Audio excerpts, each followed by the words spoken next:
பல்லாண்டு பல்லாண்டு பல்லாயிரத்தாண்டு பல கோடி நூறாயிரம் மல்லாண்ட தின்தோல் மணிவண்ணா உன் செவ்வடி செவ்வி திரிகாப்பு. ஓம் நமோ நாராயணா, ஓம் நமோ நாராயணா, ஓம் நமோ நாராயணா.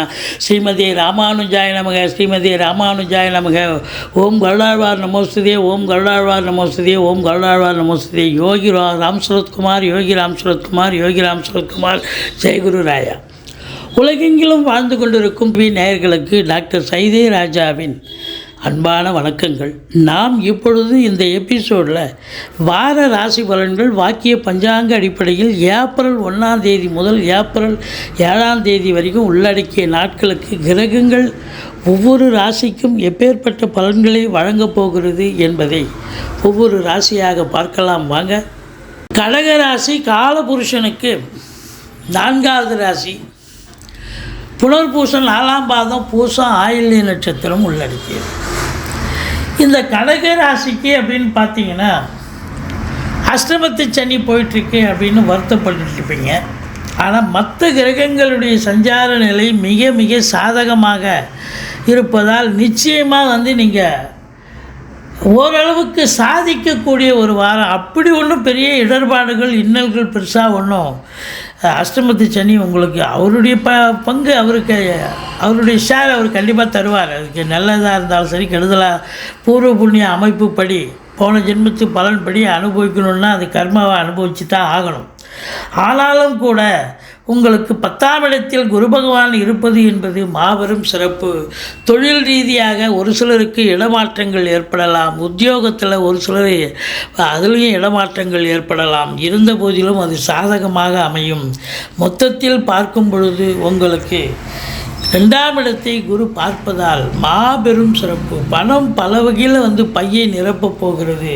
குடும்பத்தில் நிம்மதி, சந்தோஷம், குதூகலம் ஏற்பட போகிறது. குடும்ப உறுப்பினர்கள் வீட்டிற்கு வரக்கூடிய விருந்தாளிகளால் வீடே களகட்டப் போகுது. உங்களுக்கு அந்த அஷ்டமத்து சனியினுடைய ஒரு ரியாக்ஷனே இருக்காது. நிச்சயமாக அதனுடைய பாதிப்பு கம்மியாக தான் இருக்கும். பணம் வந்தால் 10 வருங்க, எல்லாம் சந்தோஷமும் வந்துடுங்க. உங்கள் சொல்லுக்கும் செயலுக்கும் மதிப்பு மரியாதை கண்டிப்பாக கிடைக்கும். 3ஆம் இடத்துல கேது இருக்கிறது பலம். இளைய சகோதரருக்கும் உங்களுக்கும் எல்லாம் கருத்து வேறுபாடு வரலாம். ஆனால் இந்த 3ஆம் இடம் உபஜயஸ்தானத்தில் கேது இருந்தால் தொழில் ரீதியாக உத்தியோக ரீதியாக உங்களுக்கு பல நன்மைகளை வாரி வழங்கக்கூடிய ஒரு நிலையில் இந்த கேது பகவான் இருக்கிறார். மற்றபடி 4ஆம் இடம் குரு பார்வையில் இருக்கிறது மிக மிக சிறப்பு. சொத்து பத்து வாங்க விற்க இருக்கும் அன்பர்களுக்கு நல்லது நடக்கும். ஒரு சிலர் சொத்து பத்தில் இன்வெஸ்ட் பண்ணுவீங்க. ஒரு சிலர் வண்டி வாகனங்கள் பழசு விற்றுட்டு புதுசு வாங்கலாம். தாயினுடைய தேக ஆரோக்கியம் இது வரைக்கும் கொஞ்சம் பிரச்சனையாக இருந்தால் இப்போ கொஞ்சம் எழுந்து நடமாட துவங்குவார்கள். மற்றபடி உங்களுக்கு பார்த்திங்கன்னு சொன்னால் அசையா சொத்துக்கள் மூலம் வருமானம் கிடைக்கும். வண்டி வாகனங்கள் ஆதாயத்தை தரக்கூடிய ஒரு அம்சமான ஒரு காலகட்டம். இதில் 5ஆம் இடத்தை சனி பகவான் பார்க்கிறார். பிள்ளைகளுக்கு இடர்பாடுகள் இன்னல்கள் வரலாம். பூர்வீக சொத்தில் ஏதாவது பிரச்சனைகள் வரலாம். ஆனால் அது பெரிய பிரச்சனையாக இருக்காது. ஏன்னா சனி பார்வை மட்டுமே இருக்கிறதால அது ஒரு பெரிய லிட்டிகேஷன்லாம் கிடைக்காது. ஏதோ ஒரு பர்சன்டேஜ் ஆஃப் டிஸ்பியூட்டு தான் இருக்கும்போது அது ரெக்டிஃபிகேஷன் ஆகிடும். மற்றபடி உங்களுக்கு குலதெய்வ வழிபாடு பண்ணுங்கள். ஏன்னா 5 குடையவன் உங்களுக்கு 9ல் செவ்வாய் நல்ல நிலையில் இருக்கிறார். அதனால் குறைவொன்றும் இல்லை. அதாவது 5 குடையவன் 8ல் இருக்கார், மன்னிக்கணும், 8ல் இருக்கார். அதனால் கொஞ்சம் இடர்பாடுகள் இன்னல்கள் வரலாம். மற்றபடி 6ஆம் இடத்தை குரு பார்ப்பது என்பது மாபெரும் சிறப்பு. எதிரிகள் ஓடி ஒளிவார்கள். கடன் சுமை படிப்படியாக குறையும். கோர்ட்டில் கேஸ் எதாக இருந்தால் சாதகமாக தீர்ப்பு வரும். சொந்த தொழில் செய்பவர்களுக்கு நம்பிக்கைக்கு பாத்திரமான பணியாளர்கள் கிடைப்பார்கள். வெளிநாடு போகணும்னு நினைக்கக்கூடியவர்கள் தாராளமாக செல்லலாம். நல்லதே நடக்கக்கூடிய ஒரு சூழல். மற்றபடி பார்க்கும் பொழுது 9ஆம் இடத்தில் ராகு பகவான் இருக்கிறார், சூரியனும் இருக்கார். காரகோ பாவனாஸ்தி. தந்தைக்கும் உங்களுக்கும் கருத்து வேறுபாடு வரும். தந்தை வழி சொந்தங்கள் கூட உங்களுக்கு பகையுணர்ச்சியோடு இருப்பார்கள். அரசியல் பிரமுகர்கள், அரசியல்வாதிகள், அரசியலில் ஈடுபாடு காட்டும் இளைஞர்கள் எச்சரிக்கையாக இருக்க வேண்டும். ராகுவின் பிடியில் இருக்கிறதால உங்கள் நேரம் நல்லா இருக்குன்னா ஓஹோன்னு நல்ல பேர் எடுத்துரும், நேரம் சரியில்லைன்னா ஒரு சில நேரத்தில் டிஸ்பியூட் பிரச்சனைகள் வரக்கூடிய அமைப்பு இருக்குது. ஆனால் வெளிநாடு போகணும்னு நினைக்கக்கூடியவர்கள் தாராளமாக செல்லுங்கள், நல்லதே நடக்கக்கூடிய ஒரு சூழல். உள்நாட்டு வாணிபம், வெளிநாட்டு வாணிபம், இம்போர்ட்டிங் எக்ஸ்போர்ட்டிங் பிஸ்னஸ் பண்ணுறக்கூடிய மற்றபடி ஷேர் மார்க்கெட் இன்னும் போன்ற இனங்களில் ஈடுபாடு காட்டுபவர்கள் இவங்களுக்கெல்லாம் கூட ஒரு அற்புதமான ஒரு காலகட்டம். மற்றபடி அந்நிய பொருளாதாரம் வீடு தேடி வரப்போகிறது.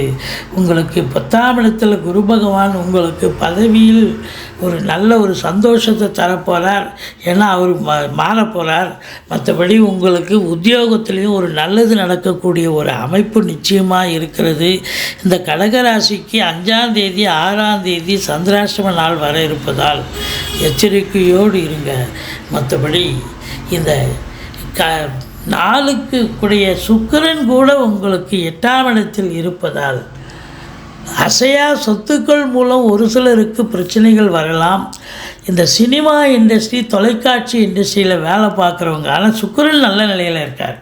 சுக்கிரன் பொறுத்தவரையிலும் நல்ல நிலையில் இருக்கார். ஒரு நாள் தான் அங்கே இருக்கார். அதுக்கப்புறம் அவர் பார்த்திங்கன்னா 6 நாள் உச்ச நிலையில் பெறுவதால், ஆனால் ராகுனுடைய பிடியில் இருக்கார். அதனால் உங்களுக்கு வாய்ப்பு கிடைக்கிற மாதிரி கிடைக்கும். திடீர்னு ஒரு சிலருக்கு அந்த வாய்ப்பு கை நழுவி வேறு ஒருத்தருக்கும் போகலாம். ஆனால் கண்டிப்பாக நல்லது நடக்கும். ஏதாவது ஒன்று, ஒரு வாசல் மூடினாலும் ஒரு வாசல் கடவுள் திறப்பார்.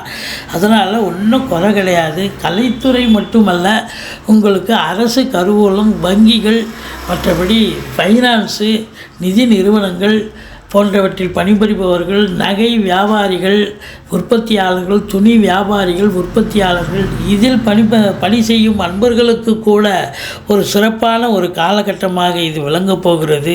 இந்த கம்பெனிஸில் வேலை பார்க்குறாங்க இல்லையா, அவங்க கொஞ்சம் எச்சரிக்கையாக இருங்க. சங்கடம் தீர்க்கும் சனி பகவானே மங்களம் பொங்க மனம் வைத்தருள்வாய், சச்சரவின்றி சனீஸ்வர தேவை இச்சகம் வாழ்க இன்னருள் தாத்தா. சுலோகத்தை சொல்லி எள்ளெண்ணெய் தீபம் இட்டு வாருங்கள். சனீஸ்வர பகவானை வழிபாடு செய்யுங்கள், துர்க்கையை போற்றுங்கள்.